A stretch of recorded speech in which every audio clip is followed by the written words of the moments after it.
Hello वांगसन fan, आपका स्वागत है मेरे चैनल पर। और मुझे माफ़ कर दो, मैं जो वीडियो नहीं डाल पा रही हूँ। असल में मैं अपने घर से बाहर हूँ और मैं जल्दी ही वीडियो दोबारा लगातार डालना शुरू कर दूँगी। चलो अब शुरू करते हैं। जैसे कि हमने पिछले पार्ट में देखा था कि सभी लोगों को लग रहा था कि विंग जो है वो एक स्लट है जो सभी को अपने प्यार में फंसा रहा है। ये सभी का मानना था वहाँ पर। और कैसे हमको पता चलता है कि हेवन से जो यंग सैरन है उसने सबके लिए गिफ्ट भेजा है। चलो अब आगे शुरू करते हैं। जैसे कि हमने पिछले पार्ट में देखा था कि ह्वांग स्वैरन ने विंग के लिए अपनी शादी की बात रखी थी, लेकिन विंग ने उसको ठुकरा दिया था ये कहकर कि मुझे नहीं लगता कि तुम इमोर्टल के बेटे हो। और हमें अब दिखाया जाता है कि सभी लोग हीलिंग अब हमें मीटिंग के बाद का सीन दिखाया जाता है। सभी लोग अपने अपने रूम में चले गए थे और वहाँ पे अपने अपने बच्चों से मिल रहे थे और उनके गिफ्ट की तारीफ़ कर रहे थे और उनसे कहते थे तुम्हें अपना इस गिफ्ट का अच्छे से इस्तेमाल करना होगा जिससे कि वापस ना ले लिया जाए। वैसे गिफ्ट काफ़ी ताकतवर हैं। वहाँ पे कई सारे पेरेंट्स ऐसे भी थे जो अपने जो क्लैन के बच्चे थे उनको मना कर रहे थे कि तुम विंग से दूर रहना, और उससे जल रहे थे अंदर ही अंदर। इसी में से एक मैडम यूटी जिसने जियांगचेंग और जियांग याली दोनों को ही मना कर दिया था विंग के पास जाने से। जियांगचेंग पहले तो गुस्सा हुआ था, अपनी मम्मी पर चल रहा था, लेकिन जब उसकी मदर ने वो जीरियम निकाली तब जियांगचेंग चुप हो गया था, क्योंकि वो भी अपनी मदर से डरता था, क्योंकि वो जानता था उसकी मदर कुछ भी कर सकती। हमें लेंचेरन के रूम का सीन दिखाया जाता है। लेंचेरन भी वांजी से कहते हैं तुम भी उस विंग हुसैन से दूर रहोगे। उस लेंचेरन कहते हैं अगर मैंने तुम दोनों को एक दूसरे के साथ देखा तो मैं उस हुसैन को इस क्लैन से निकाल दूंगा। वैसे भी वो एक आफत की दुकान है, जहाँ भी जाता है सिर्फ ट्रबल ही लाता है। वांजी मना ही करना चाहता था, लेकिन उससे पहले ही लेंचेरन बोलते हैं कि वांजी विंग से दूर नहीं रहेगा। हुसैन वांजी का एक अच्छा दोस्त है तो वो उसी के साथ रहेगा। वैसे भी मास्टर में बहुत अच्छे कल्टीवेटर है। और जहाँ तक रही ह्वांग सैरन की बात, मुझे नहीं लगता वो ग्रैंड इमोर्टल वासन सैरन का बेटा है। और वैसे भी थोड़ी दिनों में जब ग्रैंड इमोर्टल खुद ही आएंगे तो हमें पता चल ही जाएगा कि कौन असली बेटा है। लेंचेरन कहते हैं तुम्हारा भी दिमाग खराब कर दिया उस वेबुसेन ने। वहाँ पे मास्टर लैन और मिसेस लैन आते हैं और वो कहते हैं कि हमारा बेटा जिससे चाहे उससे दोस्ती कर सकता है, हमें कोई फर्क नहीं पड़ता। रही बात ग्रैंड इमोर्टल वासन सैरन की, ग्रैंड इमोर्टल वासन सैरन भी समझती होंगी कि प्यार किसी से जबरदस्ती नहीं होता। और जहाँ तक हम जानते हैं कि विंग अगर ह्वांग सैरन को मना कर रहा है तो जरूर उसके पीछे कोई ना कोई बात होगी, वरना विंग को क्या जा रहा है ग्रैंड इमोर्टल वासन सैरन के बेटे से प्यार करने। हमें तो ये देखना चाहिए उस बच्चे के अंदर कुछ भी लालच नहीं है कि अगर अगर अभी हमारे पैसे किसी को बोला होता है कि ग्रैंड इमोर्टल वासन सैरन ने पसंद किया है तो कितने खुश हो जाते सभी लोग और उसी के पीछे पड़ जाते हैं हाथ धो। लेंचेरन कहते हैं आप सब पागल हो गए हो। लेंचेरन ये कहते हुए चला जाता है कि अगर तुम्हारे कारण यहाँ पे लैंड क्लैन में लड़ाई हुई ना ग्रैंड इमोर्टल वासन सैरन की, तो देख लेना मैं तुम्हें छोड़ूंगा नहीं। इतना बोलते ही वो वहाँ से अपनी दाढ़ी पे हाथ फहराते हुए चले जाते हैं। हम सबको नेक्स्ट डे का सीन दिखाया जाता है। दो टीम बनती है, एक बड़े बच्चों की जैसे कि मैंने पहले पार्ट में बताया था, और एक छोटे बच्चों की। छोटे बच्चे वाले जाते हैं डेफन माउंटेन के लिए और जो बड़े बच्चे होते हैं वो जाते हैं नाइटलेस सिटी के लिए। दिखाया जाता है जो विंग था वो वांजी को पूरे रास्ते परेशान ही करा जा रहा था डेफन माउंटेन में। कभी से ये पूछता, कभी कुछ पूछता, कभी वांजी आज तुमने क्या करा, वांजी तुमने कल क्या खाया, तुमने कल बताया था कि तुम्हारी एक गर्लफ्रेंड है, कौन है वो। विंग यही क्वेश्चन पूछ के बार बार वांजी को परेशान कर रहा था और वांजी उसे बार बार सेमलेस और चुप रहो बोल के आगे निकल रहा था। न्यूसन विवसन से कहता है कि वे ब्रदर आप आखिर क्यों परेशान कर रहे हो लैन और विवसन कहता है मुझे उसका जब चिढ़ता हुआ फेस देखता हूँ तो मुझे हंसी आती है और मज़ा आता है। न्यूसन कहता है पर मैंने तो कभी उनका मुंह चेंज होते हुए नहीं देखा, वो तो अपना फेस एक्सप्रेशन हमेशा सेम ही रखते हैं। विंग कहता है तुमने नहीं देखा तभी तो तुम्हें नहीं पता, लेकिन मैं देखता हूँ तभी तो मुझे हंसी आती है उनके क्यूट एक्सप्रेशन पे। विंग इतना बोलते ही वहाँ से वापस चला जाता है वांजी की ओर। जानचन विंग को बस एक सैड फेस के साथ देख रहा था और वो कुछ नहीं बोलता और दूसरी तरफ जाने लगता है। चलो हम जान लेते हैं आखिर ऐसा क्यों हुआ है। हमें एक दिन पहले का ही सीन दिखाया जाता है जिस दिन ये मीटिंग की बात हुई थी, तो मैडम यू ने जियांगचेंग को साफ बोल दिया था कि तुम विंग से बात नहीं करोगे। लेकिन जब रात के समय डिनर के टाइम विंग जियांगचेंग के पास आया था उसे बुलाने के लिए, तो मैडम यू उनसे मिली थी और वो जब लंच के टाइम पे मैडम यू ने विंग को बहुत सुनाया था कि तुम अपने एकदम मदर जैसे हो और भी बहुत कुछ। विंग ने जियांगचेंग को कहा अगर ये तुम्हारी मदद नहीं होती ना तो अभी आज ये जिंदा नहीं होती। विंग ने जियांगचेंग से ये भी कह दिया था कि आज से तुम मेरे कोई दोस्त नहीं हो क्योंकि मेरी भी अपनी एक सेल्फ रिस्पेक्ट है। विंग को इसलिए ज़्यादा गुस्सा आ गया था क्योंकि जियांगचेंग कुछ बोल ही नहीं रहा था, अपने दोस्त के लिए कोई स्टैंड ही नहीं ले रहा था। और विंग को ज़्यादा गुस्सा इस बात का भी था क्योंकि वो जानता था कांगसन सैरन कैसी थी, क्योंकि वो उसकी मदर की डिसिपल थी तो वो काफ़ी अच्छी होंगी नेचर वाइज और कल्टिवेशन पार्टनर। तो उनके बारे में बुरा सुनना और अपनी मदर के बारे में तो उसे बहुत बुरा लगता है कि औरत ऐसे कैसे बोल सकती है किसी को। जियांग फैमिली को ये बोल के निकल ही गया था कि मैं तुम्हारे लोगों की कभी शक्ल भी नहीं देखना चाहता। विभीषण के निकल जाने के बाद मैंने भी कहती कितना सिमलेस इंसान था, उसको बोलने की भी तमीज़ नहीं है। इतना सुनते ही जियान सिंह कहता है आप कभी शांत नहीं हो सकती ना, बस वो चला गया। इतना बोलते ही वो वहाँ पे रोने लगा था। उससे कोई फ़र्क नहीं पड़ता, वो कहती है चलो अपना खाना खाने चलो। प्रेजेंट का सीन देखते हैं। जो सभी लोग थे ये एक जगह झरने के पास बैठे हुए थे पानी पीने के लिए। विंग तभी वहाँ पे एक टैलिस्मान पहाड़ों की तरफ फेंकता है और वहाँ पे एक रास्ता बनने लगता है और सभी लोग उधर पीछे पीछे चलने लगते हैं। मैंचो अपने गुरूर में ही था और विंग को वो धक्का दे देता है उस पहाड़ियों से अंदर के लिए गुफा के, क्योंकि उसको गुस्सा आ रहा था कि विंग ने वाइंग सैरन को जो कहा था। विंग को गिरता हुआ देख के वांजी सीधा उसी के पीछे कूद जाता है उसका खाई से नीचे की तरफ। वांजी और न्यूसन जब वेंचाओ को कुछ बोलते उससे पहले ही वहाँ पे आवाज़ आने लग गई थी घर घर की। वो देखते हैं कि वहाँ पे एक बहुत बड़ा सा टर्टल है। उस टर्टल को देख के सभी लोग ये सोचते हैं अभी लड़ने का फ़ायदा नहीं, अभी पहले हमें इसे हराना पड़ेगा। वो सब लोग अपनी अपनी पावर का इस्तेमाल करने लगते हैं, जो पावर उन्हें ग्रैंड इमॉर्टल बाउसन सेरन के बेटे ने भेजी थी। कोई उस पर फायर फेंक रहा, कोई बिजली फेंक रहा और कुछ लोग अपनी जो तलवार की पावर थी उससे लड़ रहे हैं। लेकिन हम देखते हैं कि उस टर्टल के ऊपर कुछ ज़्यादा असर नहीं पड़ रहा किसी भी पावर का। जब टर्टल ने अपनी पूंछ घुमा के सबको मारा तो सभी लोग बहुत दूर जाके गिरते हैं। वहाँ पे सभी लोगों की हालत बहुत ज़्यादा ख़राब हो जाती है। उस टर्टल की पूंछ ने जैसे सबको मारा था उनकी आधी से ज़्यादा बॉडी डैमेज हो गई थी। जब वो दोबारा से टर्टल मुड़ता है तो बीइंग कहता है कि एकदम कोने में देखो उस पानी के अंदर वहाँ पे शायद से वो चमक रहा है। सभी लोगों का ध्यान जहाँ बीइंग ने बोला था उस पर जाता है और वो लोग देखते हैं कि वहाँ पे कुछ चमक रहा है। तो लानवांजी कहता है ये तो शायद से की का केस है, मतलब की वहीं पे है, लेकिन हम लोग वहाँ तक जाएंगे कैसे, ये टर्टल तो हमें जिंदा नहीं छोड़ेगा। लानवांजी ने सिर्फ की का बोला होता है कि हम वहाँ पे की है और बाकी वेंचाओ ने बोला था कि हम वहाँ पे कैसे जाएंगे। विंग कहता है हम में से कुछ लोगों को जिस टर्टल का ध्यान भटकाना होगा और कुछ लोगों को वहाँ पे जाके वो की लेनी पड़ेगी। विंग कहता है मैं और लानवांजी इसका ध्यान भटकाते हैं और तुम लोग उसकी की लो। विंग और लानवांजी अपनी पावर का इस्तेमाल करते हैं, लेकिन जब सभी लोग विंग की पावर देखते हैं और कहते हैं तुम्हारी पावर डार्क है, क्योंकि विंग ब्लैक मैजिक का यूज़ कर रहा था यहाँ पे। विंग बताता है मुझे डार्क मैजिक मिला है क्योंकि मेरे फादर एक डार्क मैजिशियन थे। जांचिंग अपने मन में सोचता है कि वेकांग से एक डार्क मैजिशियन थे, मुझे ऐसा क्यों नहीं पता है फादर ने।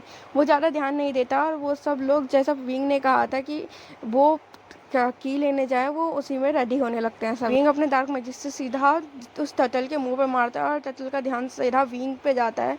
विंग और वांजी उससे अपनी पावर से लड़ने लगते हैं दोनों ही, और उतने में ही कुछ लोग जाके उस टर्टल के पास से वो की लेने की कोशिश करते हैं, लेकिन वो की उठाना भी काफ़ी मुश्किल पड़ा था क्योंकि वो पानी के काफ़ी अंदर थी। विंग फाइटिंग के दौरान भी वांजी को टीज करना नहीं भूल रहा था। विंग फाइटिंग के दौरान वांजी से कह रहा था आखिर तुम किसे इम्प्रेस करने की तैयारी में हो जो इतने उस अच्छे से लड़ रहे हो इस मॉन्स्टर से। लगता है कि कहीं तुम्हारी लवर यहीं हम में से कोई तो नहीं है जो जिसको दिखाने के लिए तुम इतना ज़्यादा अच्छे से लड़ रहे हो।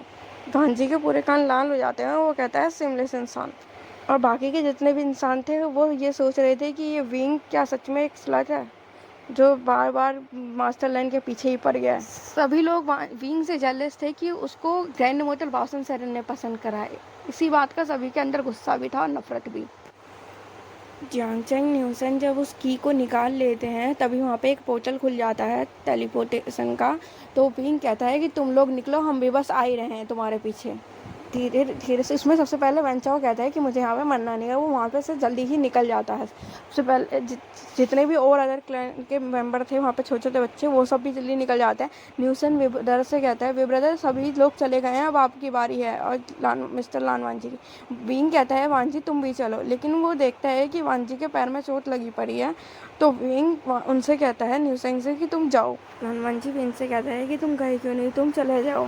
विंग कहता है मैं तुम्हें छोड़ के कैसे जा सकता हूँ। वो देखते हैं कि वो टेलीपोर्टेशन बंद हो चुका है वहाँ पे। विंग चिल्लाते हुए कहता है उसे बंद होते हुए देखते कि हम हमारे लिए क्या प्रोटेक्शन लेते हुए आना। हाँ जी, विंग से चिल्लाते हुए कहता है आखिर तुम बाहर क्यों नहीं गए। विंग कहता है यही सवाल अगर मैं तुमसे पूछूं तो तुम क्यों नहीं बाहर गए मुझे छोड़ के। मांजी कहता है मैं हमारा काम प्रोटेक्शन कर रहा है। गुप्सू लेंस एक्ट में हमें यही सिखाया जाता है कि अपने से कमजोरों सब को मदद करो और सब अपने सबऑर्डिनेट का कभी साथ मत छोड़ो। विंग कहता है क्या तुम्हारी नज़र में मैं बस एक सबऑर्डिनेट हूँ। इतना बोलते ही वो कहता है चलो छोड़ो, और उसके बाद वो वापस कहता है कि हमें इस टर्टल से लड़ने का उपाय सोचना चाहिए। वांजी कहता है तुम्हारा मतलब क्या है कि तुम्हें सिर्फ सबॉर्डिनेट की तरह सोचा। विंग उसके पास जाते हुए कहता है मैं तुम्हें अपना एक अच्छा दोस्त मानता हूँ, दोस्त से भी ज़्यादा मानता हूँ। वांजी कहता है तुम्हारा मतलब क्या है? विंग कहता है कुछ भी नहीं। विंग वहाँ से उस टर्टल के पास लड़ने के लिए जा रहा था कि वांजी उसका हाथ पकड़ लेता है और उसे अपने पास खींचता है। विंग वांजी से कहता है कि तुम अब मुझे क्यों रोक रहे हो, मुझे जाने दो। वांजी विंग से कहता है कि तुम अकेले जाओगे तो तुम्हें चोट लग जाएगी। विंग कहता है कि तुम्हें क्या फर्क पड़ता है, चाहे मैं जीऊँ चाहे मरूं। वांजी चिल्लाता है विंग। विंग कहता है क्या हुआ, सही तो कह रहा हूँ, अगर मैं मर भी जाऊंगा तो कौन सा तुम्हें कुछ फर्क पड़ेगा, यहाँ पे किसी को कुछ फर्क पड़ेगा मेरे मरने से। तुम्हारी नज़रों से एक सेमलेस पर्सन गायब हो जाएगा और तुम्हारे क्लैन के मत उससे एक ट्रबल मेकर गायब हो जाएगा। सबकी दुनिया में आफत ही लेके तो आया हूँ। विंग अपने मन में सोच रहा था कि बस कुछ लाइन और बस तुम मेरे हो जाओगे वांजी। विंग उससे पहले कुछ और बोल पाता है, वो देखता है कि वांजी उसे किस कर रहा है। विंग ने सोचा था कि वांजी उसे अपना लव कन्फेस करेगा, लेकिन किस ये उसने सोचा नहीं था और वो भी उसे किस करने लगा। विंग उस किस में मेल्ट ही होने लगे, लेकिन वो सोचता है कि नहीं, अभी किस में मेल्ट होने का समय नहीं है, अभी बस इसके मुँह से सुनने की ज़रूरत है कि ये मेरे से प्यार करता है। विंग ये सोचता है ये और वांजी को धक्का देता है और कहता है कि तुम ये क्या कर रहे हो। वांजी कहता है कि तुम मेरी नज़रों में कोई ट्रबल मेकर नहीं हो, ना ही कोई शामलेस पर्सन हो, मैं तुमसे प्यार करता हूँ। विंग कहता है ये तो बस तुम मेरे पे सिंपैथी दिखा रहे हो, मुझे नहीं चाहिए किसी की सिंपैथी। वांजी कहता है मैं तुम्हें फर्स्ट डे से ही पसंद करता हूँ, बस मैं ये सोचता था कि मैं एक लड़का हूँ और तुम भी एक लड़के हो, तो हम दोनों कैसे साथ हो सकते हैं, और तुम हमेशा लड़कियों के साथ फ्लर्ट करते रहते थे, तो मुझे कैसे पता चलेगा कि तुम भी मुझे पसंद करते हो। विंग कहता है तुम्हें कब पता चला कि मैं तुम्हें पसंद करता हूँ। वांजी कहता है कि तुम कभी भी किसी और के संग ऐसे फ्लर्ट नहीं करते जैसे तुम मेरे संग फ्लर्ट करते थे, और तुम हमेशा ही मेरे पास ही भटकते रहते, तो इसलिए मुझे लगा क्या तुम मुझे प्यार नहीं करते। अगर तुम मुझे प्यार नहीं करते तो तुम मुझे मार सकते हो, मुझे अपनी गलती मंजूर है, मुझे तुम्हें किस नहीं करना चाहिए था बिना पूछे। विंग कहता है यू सिली लांझा, अगर मैं तुम्हें प्यार नहीं करता तो मैं तुम्हें किस क्यों करता। विंग कहता है मैं भी तुम्हें फर्स्ट डे से ही पसंद करने लगा था, फर्स्ट डे से ही मुझे तुम्हारे लिए अट्रैक्शन आने लगी थी। वांजी विंग की इतनी बात सुनते ही उसे दोबारा किस कर लेता है। वांजी और विंग एक डीप लॉन्ग और पैशनेट किस करते हैं। जब वो दोनों अलग होते हैं तो विंग कहता है ये सुनने के लिए मैंने कितना इंतजार करा है कि तुम भी मुझे पसंद करते हो। वांजी विंग को हक कर लेता है और कहता है कि मैं डर गया था जब हुआंग सेरन ने कहा था कि वो तुम्हें पसंद करता है और तुम्हें अपनी वाइफ बनाना चाहता है, मुझे तो लगा तुम हाँ कर दोगे उसको, क्योंकि वो ग्रैंड इमोर्टल बाओसन सेरन का बेटा है। विंग कहता है वो ग्रैंड इमोर्टल बाओसन सेरन का बेटा नहीं है, उसे ग्रैंड इमोर्टल बाओसन सेरन का बेटा बनाना बंद करो।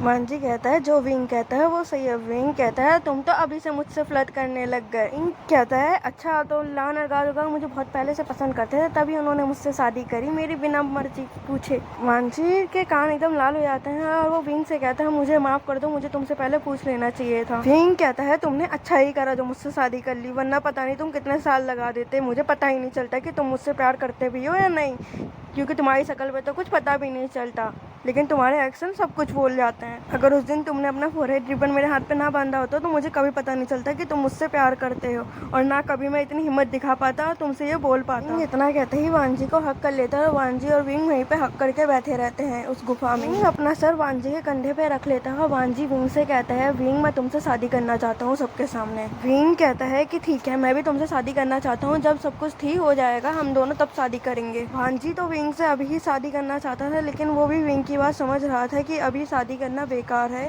क्योंकि अभी फाइटिंग होने वाली है और क्या पता कोई शादी के लिए माने भी या ना माने। वांजी विंग को ओके कहता है और उसके माथे पे किस करता है। विंग कहता है लानरगॉन जाए अब बस भी करो, वरना ये मेरा हाथ अब ले नहीं पाएगा। वांजी कहता है कि विंग सबसे सुंदर है। विंग कहता है वो तो मैं हूँ लेकिन तुमसे ज़्यादा नहीं। विंग और वांजी अपने बातों में इंगेज ही थे, तभी उन्हें बाहर से आवाज़ सुनाई देती कि वो टर्टल एकदम ग्रोर कर रहा है। विंग कहता है कि पहले हमें इससे निपटना होगा, वरना हमारे रोमांस के ऐसी की तैसी कर देगा। विंग वांजी के पैर को हील करने लगता है उसी वक्त ही। विंग और वांजी उस टर्टल से लड़ते हैं और उस टर्टल को हरा देते हैं, लेकिन वांजी देखता है कि विंग पूरी तरह से ब्लैक स्मोक में ढका पड़ा है। वांजी विंग को बुलाता है क्योंकि वो जानता था कि काली पावर कितनी ज़्यादा खतरनाक है और वो विंग को बस में कर सकती है। वांजी नहीं चाहता था कि विंग काली पावर के बस में है और उसकी लालच में डूब जाए, लेकिन वांजी जानता था कि ये पावर उसे ग्रैंड इमोर्टल ने दी है तो ज़रूर उसका कुछ मतलब ही होगा। इतना सोच के वो जब हरा देते हैं क्या वो टर्टल को, तो वो गुफा टूटने लगती है और वो दोनों ही बाहर आ जाते हैं। वो बाहर देखते हैं कि वहाँ पे सारे सेक्ट लीडर के जो बच्चे थे और भी आ रखे थे और उनका इंतज़ार कर रहे थे। वांजी देखता है कि वहाँ पर उसके ब्रदर भी हैं और उसके जेबुजुन वहाँ पे भागते हुए आते हैं और वांजी से कहते हैं कि तुम ठीक तो हो ना, और वे गोंजाई से भी पूछते हैं कि मास्टर वे आप ठीक है ना। वहाँ पे न्यूसेंग आता है और विंग के एकदम गले लग जाता है और कहता है तुम ठीक तो हो ना, तुम बाहर क्यों नहीं आए हमारे साथ। विंग कहता है मैं एकदम ठीक हूँ, तुम्हें लगता है मुझे कुछ हो सकता है। विंग कहता है अगर मैं हेलगॉथ के पास जाऊँगा भी ना, उससे कह के कहूँगा कि पहले 2 मिनट रुक जाओ, मैं अपने दोस्त को भी साथ लेके आता हूँ। विंग न्यूसेंग ये सुन के डर जाता है और कहता है वेगो आप ऐसे कैसे बोल सकते हो। विंग कहता है अपने मुंह से। ये सुन के वहाँ पे सारे हंसने लगते हैं और कहते हैं चलो चलते हैं अब। विंग जेबुजुन से पूछता है कि आप नाइटलेस सिटी से यन आयरन का टुकड़ा लिया है। जेबुजुन कहते हैं हाँ, हम लोगों ने नाइटलेस सिटी से वो यन आयरन का टुकड़ा ले लिया है। अब हमें 2 जगह और बचे हैं, वहाँ पर जाना है। एक रूम का सीन दिखाया जाता है जहाँ पे एक इंसान अपने घर के कमरे का सारा सामान तोड़ रहा था और कह रहा था आखिर क्यों मुझे ही पावर क्यों नहीं दी। मैं उस ग्रैंड इमोर्टल बाउसन सेरेन के बेटे को छोड़ूंगा नहीं, आखिर उसने सबको पावर दी, मेरे से क्या दुश्मनी थी, क्या मैंने उसका नाम यूज़ करा, यही बात की उसको नफरत है मुझसे। ये और कोई नहीं, ये हुआंग सेरेन था जो कह रहा था। हुआंग सेरेन कहता है कि इस विंग को तो मैं अपना स्लेव बना के रहूँगा और सबसे ज़्यादा ताकतवर बनूंगा जिससे सारे क्लैन मेरे सामने झुके, और वो ग्रैंड इमोर्टल बाउसन सेरेन का बेटा भी। वो सोचता है कि वो हाँ यन आयरन यहाँ पे सबसे ज़्यादा ताकतवर है जिससे मैं बन सकता हूँ सबसे ज़्यादा ताकतवर इधर का। हुआंग सेरेन को याद आता है कि जब उसे सारे क्लैन लीडर की मीटिंग में बुलाया गया था तो उसे यन आयरन का टुकड़ा भी दिखाया गया था, जिसकी पावर देख के हुआंग सेरेन एकदम हैरान हो गया था। और उसकी जो इविल स्पिरिट, मैंने फर्स्ट चैप्टर में ही बताया था कि हुआंग सेरेन इविल स्पिरिट का काम करता था, तो उसे पता चल गया था कि इस यन आयरन के टुकड़े को पाके मैं काफ़ी ज़्यादा ताकतवर हो जाऊँगा और सब पे राज कर सकता हूँ अगर मैं इसे जोड़ दूँगा तो। हुआंग सेरेन कहता है कि बस कुछ समय की बात और है विंग, तुमसे मेरे हो जाओगे, और ये जो क्लैन के ये लानवांजी है इसे तो मैं छोड़ूंगा नहीं, जो ये हमेशा ही तुम्हारे साथ घूमता रहता है। सेरेन जब ये सब तोड़ ही रहा था तो तभी वहाँ पे एक दूसरा इंसान चलते हुए आता है और कहता है अपना गुस्सा निकाल लिया, तुम भी जानते हो कि इस सब पे गुस्सा उतारने से कुछ नहीं होगा, तुम्हें सिर्फ विंग चाहिए और मुझे विंग की हार चाहिए। उस वेबुसेन के कारण ही मैं जो अचीव करना चाहता था वो नहीं कर पाया, मैं उसे छोड़ूंगा नहीं। अगर उस दिन वेबुसेन लियन सिचैन को वहाँ से लाइब्रेरी पवेलियन से नहीं लेके गया होता तो मुझे वो हिडन पवेलियन का अंदर जाने की पूरी आज़ादी मिल जाती, लेकिन वो वेबुसेन आया और जब से लियन सिचैन ने मुझसे बात करनी भी छोड़ दी। अब तो ये समझ ही गए होंगे ये इंसान है कौन, ये जिंगयाओ है। जिंगयाओ भी ये हुआंग सेरेन के साथ मिल गया था क्योंकि हुआंग सेरेन को पता चल गया था कि ये भी विंग से नफरत करता है और उसकी नफरत उसकी ताकत बन सकती है। जिंगयाओ कहता है कि मेरे पास एक प्लान है जिससे ये विंग भी नहीं रहेगा और ये जो भी इसके साथ घूमते हैं वो भी नहीं रहेंगे, और लानवांजी भी का भी नाम इसके साथ बर्बाद हो जाएगा। हुआंग सेरेन पूछता है आखिर क्या प्लान है तुम्हारे पास जिससे कि विंग एक नहीं रहेगा, उसका सारा गुरूर टूट जाएगा। मैंग्या हुआंग सेरेन को सारा प्लान बताता है और कहता है, हुआंग सेरेन कहता है वाह क्या प्लान है, तुम सच में काफ़ी दिमागदार हो। मैंग्याओ कहता है मेरी तारीफ़ करना बंद करो और इस प्लान पे जल्दी काम करो क्योंकि मैं बस उसकी हार देखना चाहता हूँ और उसका सारा घमंड टूटता हुआ देखना चाहता हूँ। हुआंग सेरेन कहता है तुम्हारा प्लान तो अच्छा है लेकिन ये काम तो कर जाएगा ना सही से। मैंग्याओ कहता है कि ये काम ज़रूर करेगा, और ये बोलते ही वो दोनों ही हंसने लगते हैं। वहाँ पे हमें दूसरी तरफ वांगसन कपल दिखाए जाते हैं जो कि वांजी के रूम में होते हैं और अपना क्वालिटी टाइम स्पेंड कर रहे होते हैं। ये तो हम कल के पार्ट में जानेंगे कि आखिर ऐसा क्या हुआ है कि ये दोनों इतने करीब आ गए, और ये भी कि ये जो मैंग्याओ ने प्लान बनाया आखिर वो है क्या जिससे विंग की लाइफ बर्बाद हो जाएगी और वांजी की भी। अगर आपको ये वीडियो पसंद आ रही है तो इसे लाइक करो और सब्सक्राइब करो और कमेंट करके मुझे बताओ ये कैसी लग रही है वीडियो। और मुझे माफ़ कर दो जो मैं ये वीडियो रोज़ अपलोड नहीं कर पा रही, मैं क्या करूँ, यहाँ पर नेटवर्क इशू बहुत ज़्यादा है। आप सबको बाय, मैं नेक्स्ट बार जल्दी अपलोड करूँगी।